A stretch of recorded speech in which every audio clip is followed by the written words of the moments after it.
بسم اللہ الرحمن الرحیم۔ تمام بھائی اور بہنوں کو السلام علیکم۔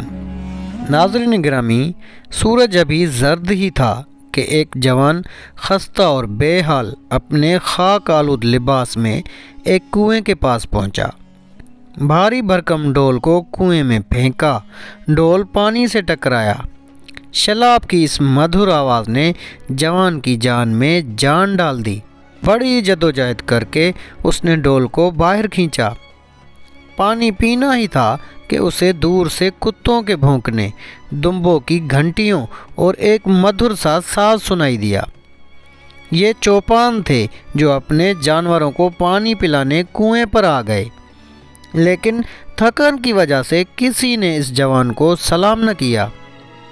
انہوں نے ڈول کو پھینکا اور 3 افراد نے مل کر اس ڈول کو کھینچا، تاہم اس جوان پر ذرا بھی دھیان نہ دیا۔ جوان 8 دن پیدل چلنے کی وجہ سے تھکن محسوس کر رہا تھا۔ 8 دن کی مسلسل دوڑ کے کہیں اس کا تعاقب کرنے والے دشمن اسے پکڑ نہ لیں۔ موسیٰ علیہ السلام نامی اس جوان کی نیت کسی کی جان لینا نہ تھی۔ اس مڈبھیر میں موسیٰ علیہ السلام نے تو صرف حق کا ساتھ دیتے ہوئے اور مظلوم کو نجات دلانے کے غرض سے ظالم کے سینے پر ایک مکہ مارا تھا، جس سے وہ زمین بوس ہوا اور اسی وقت مر گیا۔ موسیٰ علیہ السلام کا گھیرا تنگ ہوا تو انہوں نے وہاں سے نکلنے میں ہی عافیت جانی، کیونکہ وہ جانتے تھے کہ اگر دشمن کے ہاتھ لگ گئے تو وہ اسے جان سے مارنے میں دیر نہیں کریں گے۔ لہٰذا انہوں نے وہ شہر چھوڑا اور 8 دن اور رات مسلسل سفر کرتے ہوئے اس شہر آ پہنچے کہ جہاں کے لوگ ایسے بے مروت ہیں کہ ایک اجنبی جوان کو دیکھ کر سلام دعا بھی نہیں کرتے۔ یہ ایک درخت کے نیچے آرام کرنے بیٹھ گئے۔ اتنے میں سامنے سے اسے کچھ لڑکیاں دمبوں کے ایک بڑے ریوڑ کے ساتھ نظر آئیں، جو کہ بڑی جدوجہد کر رہی تھی کہ ان کے جانور کنویں کی جانب نہ جانے پائیں۔ موسیٰ علیہ السلام نے یہ منظر دیکھا تو آگے بڑھ کر ان لڑکیوں سے پوچھا کہ وہ کیوں دمبوں کو پانی نہیں پلانا چاہتی، جس پر لڑکیوں نے جواب دیا، ہم تب تک جانوروں کو پانی نہیں پلائیں گی جب تک کنویں پر نامحرم چوپان موجود ہیں۔ یہ سن کر اس جوان کے ذہن میں ایک سوال آیا کہ کیا ان کے والد نہیں ہیں جو یہ کام سر انجام دیں؟ قبل اس کے کہ یہ سوال وہ اپنے لبوں تک لاتے، لڑکیوں نے کہا، ہمارے بابا بہت ہی بوڑھے ہو گئے ہیں، وہ اس کام کو سر انجام نہیں دے سکتے۔ یہ سن کر اس جوان کو بہت دکھ ہوا۔ اس نے کنویں پر موجود چوپانوں کی جانب نگاہ کی اور دمبوں کا ریوڑ لے کر اس طرف چل دیا۔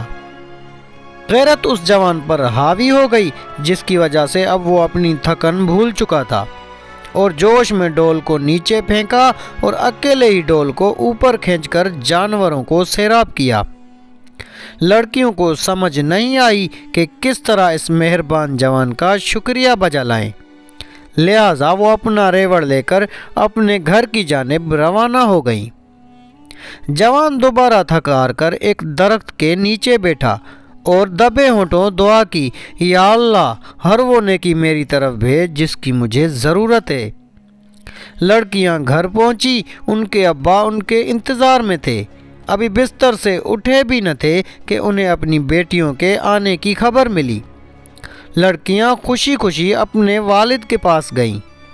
ابا جان نے کہا، میری پیاری بیٹیوں، آج جلدی گھر لوٹ آئیں۔ لڑکیوں نے مسکرا کر اپنے والد کو بتایا، ایک نیک دل جوان نے ہم پر مہربانی کی، ہم سے جانور لیے اور انہیں پانی پلایا۔ شعیب علیہ السلام نامی اس بوڑھے باپ نے تعجب کیا کہ یا اللہ، یہ بامروت جوان کون ہے جو اس سرزمین مدائن پر آیا ہے؟ یہ سوچ کر انہوں نے اپنی بیٹی کو حکم دیا کہ بیٹی، اس جوان سے جا کر کہو کہ میرے بابا نے تمہیں بلایا ہے تاکہ تمہیں اس کام کی اجرت دیں۔ لڑکی کنویں پر آئی، جوان اسی طرح درخت کے نیچے بیٹھا تھا۔ لڑکی اس کے قریب گئی اور کہا، میرے بابا آپ کو اجرت دینا چاہتے ہیں۔ جوان نے اپنے آپ سے کہا، عجیب بندہ ہے، اتنا انصاف پسند ہے کہ 1-2 ڈول کھینچنے کی مزدوری بھی نظر انداز نہیں کرتا۔ وہ گھر پہنچا، شعیب علیہ السلام بڑی گرم جوشی سے اس کے استقبال کو آگے آئے اور کہا، خوش آمدید نوجوان۔ کھانے کا دسترخوان پہلے ہی بچھایا جا چکا تھا۔ بھوکے جوان کی نظریں جب کھانے پر پڑی تو سوچا یہ وہ دعا پوری ہوئی جو اس نے درخت کے نیچے مانگی تھی کہ یا اللہ تیری خیر کا محتاج ہوں۔ بوڑھے نے جوان سے حال احوال دریافت کیا اور پوچھا کہ کہاں سے آئے ہو؟ جوان نے یہ رویہ دیکھا تو اس کی جان میں جان آئی اور اس نے اپنی رودات سنا دی۔ شعیب علیہ السلام نے بڑے تحمل سے کہا، ڈرو مت، تم یہاں محفوظ ہو، اب تمہیں کوئی خطرہ نہیں۔ موسیٰ علیہ السلام آرام کرنے کی تیاری کرنے لگے تاکہ اس سکون والے ماحول میں ہفتے بھر کی تھکن اتار سکیں۔ پورے گھر پر خاموشی چھا گئی کہ یہ بندہ خدا آرام کر سکے۔ وہیں شعیب علیہ السلام کی بیٹی جو اپنے والد موسیٰ علیہ السلام کے مابین واسطہ بنی تھی، اس نے اپنے بابا کو کہا کہ یہ جوان طاقتور اور نیک اور ایماندار ہے، اسے اپنے یہاں نوکر رکھ لیں کہ ہمارے کام کاج میں مدد کرے۔ شعیب علیہ السلام کی آنکھوں میں ایک چمک نے تجلی ماری، لیکن اسے تعجب ہوا کہ اس کی بیٹی کو کہاں سے معلوم ہوا کہ وہ جوان ایماندار اور شریف ہے۔ لہٰذا انہوں نے بڑے پیار سے بیٹی سے پوچھا، بیٹا تم نے اس کے ڈول کھینچنے سے اس کی طاقت کا اندازہ لگایا، مگر اس کی ایمانداری اور شرافت کا اندازہ تم نے کیسے لگایا؟ بیٹی نے باپ کو دیکھتے ہوئے کہا، اس بات سے کہ اس نے ہم لڑکیوں کے ساتھ مذاق کرنے کی کوشش ہی نہیں کی، نہ ہی اس کام کے بدلے کچھ مانگا اور نہ ہی ہمیں دیکھ کر اس پر کوئی اثر ہوا۔ موسیٰ علیہ السلام ابھی بستر سے آرام سے اٹھنے ہی نہ پائے تھے کہ شعیب علیہ السلام نے اپنی بیٹی کی ان سے شادی کی بات کی۔ شرم سے موسیٰ علیہ السلام کے چہرے کا رنگ تبدیل ہو گیا اور اس کی خاموشی سے شعیب علیہ السلام نے اندازہ لگا لیا اور ان کا دل خوشی سے بھر گیا کہ موسیٰ علیہ السلام اس کے داماد بن گئے۔ تو ناظرین گرامی، یہ تھا حضرت موسیٰ علیہ السلام کی شادی کا واقعہ۔ اگر آپ کو ویڈیو اچھی لگی تو ویڈیو کو لائک کر کے اپنے دوست و احباب سے بھی زیادہ سے زیادہ شیئر کریں۔ جزاک اللہ۔